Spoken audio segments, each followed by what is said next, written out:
Oswald എലൻബാരി industrial ഗ്യാസസിന് ഒരു by rating നൽകിയിരിക്കുന്നു. ഓഹരിയുടെ ഒരു ടാർഗറ്റ് പ്രൈസ് ആയിട്ട് ഇപ്പോൾ പറഞ്ഞിരിക്കുന്നത് 680 രൂപയാണ്. ഏകദേശം ഒരു 25% ഒരു അപ്സൈഡ് പൊട്ടൻഷ്യൽ എലൻബാരി ഗ്യാസസിൻ്റെ ഓഹരിയിൽ, ഇൻഡസ്ട്രിയൽ ഗ്യാസസിൻ്റെ ഓഹരിയിൽ കാണാൻ സാധിക്കുന്നു എന്നാണ് മോത്തിലാലിൻ്റെ ഒരു ഓവർവ്യൂ എന്ന് പറയുന്നത്. എലൻബാരി ഇൻഡസ്ട്രിയൽ ഗ്യാസസ് പരിശോധിക്കുകയാണെങ്കിൽ കമ്പനിയെ സംബന്ധിച്ചിടത്തോളം വളരെ മികച്ച രീതിയിൽ തന്നെ കപ്പാസിറ്റി എക്സ്പാൻഷൻ നടത്തി വന്നിട്ടുണ്ടായിരുന്നു. ഇതാണ് കമ്പനിയിൽ വളരെ പോസിറ്റീവായിട്ടുള്ള ഒരു കാര്യം. അത് 2023-25 കാലഘട്ടമൊക്കെ നോക്കുകയാണെങ്കിൽ വലിയ രീതിയിൽ തന്നെ കപ്പാസിറ്റി എക്സ്പാൻഡ് ചെയ്യാൻ വേണ്ടിയിട്ട് സാധിച്ചു. കൂടാതെ കസ്റ്റമർ ബേസ് പരിശോധിക്കുകയാണെങ്കിലും വളരെ ഡൈവേഴ്സിഫൈഡ് ആയിട്ടുള്ള സ്റ്റീൽ, ഫാർമ അങ്ങനെയുള്ള പല മേഖലകളിലേക്കുമുള്ള കസ്റ്റമേഴ്സിനെ അട്രാക്റ്റ് ചെയ്യാൻ വേണ്ടിയിട്ടും എലൻബാരിക്ക് സാധിച്ചിട്ടുണ്ട്. ഇവരിൽ നിന്നും മറ്റുമൊക്കെ ഒരു ലോങ് ടേം കോൺട്രാക്റ്റുകളും മറ്റുമൊക്കെ സ്വന്തമാക്കാനും വിജയിക്കാനും സാധിച്ചതും എലൻബാരിക്ക് വളരെ പോസിറ്റീവായിട്ടുള്ള ഒരു കാര്യമാണ്.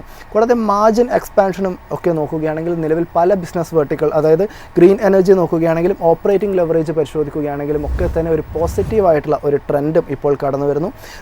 നിലവിൽ മോത്തിലാൽ ഓസ്വാളിൻ്റെ ഒരു ഫൈനാൻഷ്യൽ ഫോർകാസ്റ്റ് നോക്കുകയാണെങ്കിൽ 2025-28 കാലഘട്ടത്തിൽ കമ്പനിയുടെ വരുമാനത്തിൽ ഏകദേശം ഒരു 39% വളർച്ചയുണ്ടാകും. എബിഡ 49%, നെറ്റ് പ്രോഫിറ്റ് ഏകദേശം 52% ഒരു വളർച്ചയും നേടുമെന്നുള്ളൊരു പോസിറ്റീവ് വ്യൂ ആണ് നിലവിലിപ്പോൾ എലൻബാരി ഇൻഡസ്ട്രിയൽ ഗ്യാസസിന് മോത്തിലാൽ ഓസ്വാൾ നൽകിയിരിക്കുന്നത് എന്നൊരു കാര്യമാണ് നമുക്ക് പങ്കുവയ്ക്കാനായിട്ടുള്ളത്.